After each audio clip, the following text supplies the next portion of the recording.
cetakan ukiyo atau ukiyo-e ini tradisional Jepang.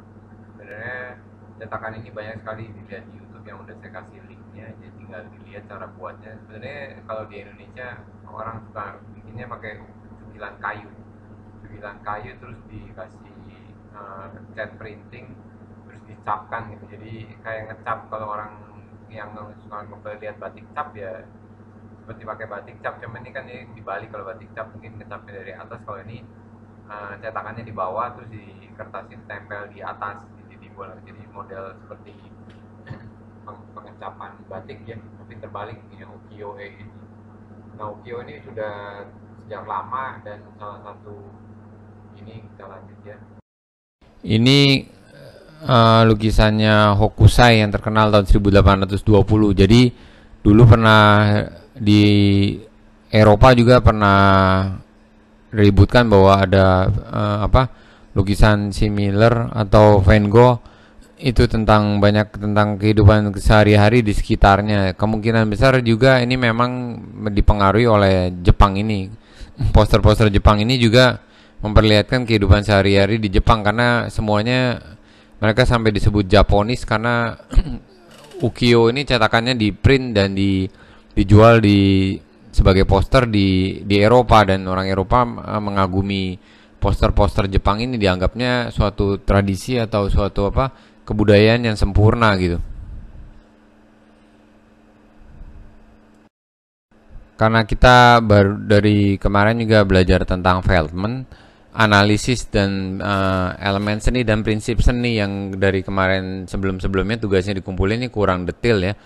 Jadi kalau kita lihat sebenarnya selain deskripsi ini ukiyo-e juga kita lihat deskripsinya, sebenarnya perspektif memang teorinya memang nggak dikeluarkan oleh orang Asia, tapi kalau kita lihat di sini dia udah tahu lah di depan pohon yang di depan ini sebagai frame atau kerangka di dalam Gunung Fuji yang kelihatan jauh itu jadinya, dan ada orang-orang di depannya ini juga sebetulnya memang, tetapi rumah-rumah itu juga sebenarnya kelihatannya mengecil sih dibandingkan rumah-rumah yang di depan. Jadi walaupun mereka nggak pakai teori perspektif di garis secara seperti di barat, tapi ini juga lukisan ini menarik bahwa orang-orang di depannya dan pohon-pohonnya di depan itu sebagai kerangka. Teknik ini sering sekali digunakan di dunia fotografi ya.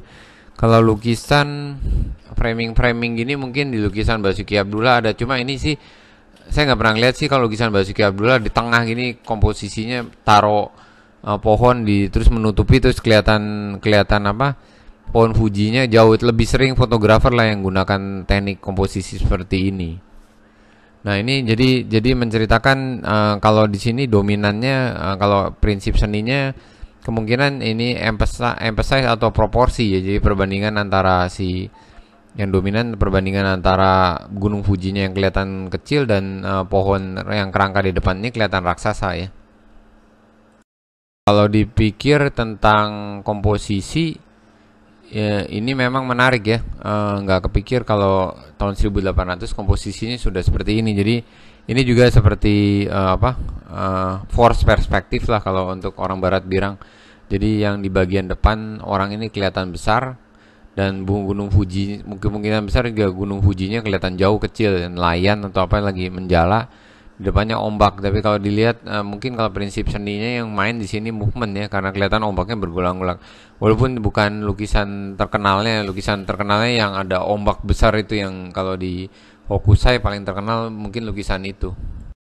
Nah kalau prinsip seni itu mungkin nggak usah semua disebutkan. Jadi misalnya yang paling pentingnya apa sih? Kalau ini ya, kalau elemen seninya dia mainnya di tekstur antara langitnya dengan tekstur yang di bawah, jadinya dan komposisinya diagonal. Nah ini mungkin karena kita mungkin nggak terlalu detail bahas tentang komposisi. Paling banyak sih di komposisi kalau lihat-lihat di YouTube tuh yang orang dibahas di fotografi atau di Google tuh banyak sih bahas tentang komposisi segitiga, komposisi segala macam. Nah ini biasanya komposisi segitiga miring gitu ya. Jadi perbandingannya dia dipasang Gunung Fujinya di cropping sebelah kanan. Jadi bidang diagonalnya itu dari kiri ke kanan miring, diagonalnya mengikuti diagonal dari lukisannya. dan warna dominan coklatnya itu Gunung Fujinya diwarnain coklat, jadi Gunung Fujinya lah yang main warna. Jadi yang kedua mungkinan kontras warna ya, main kontras warna antara coklat sama biru di belakang. Ini Ando Hiroshige, ini master ukiyo yang terakhir di zamannya. Jadi ini juga diagonal, ada diagonal miring ke kanan. Jadi perspektifnya orang Jepang, mereka sebenarnya jadinya udah mengenal juga ya, walaupun nggak seakan kan teori perspektif yang nemukan orang Barat, tapi ini ada juga perspektifnya seperti ini. Nah ini kondisi hujan, ini kalau nggak salah lukisannya yang ditiru oleh Van Gogh.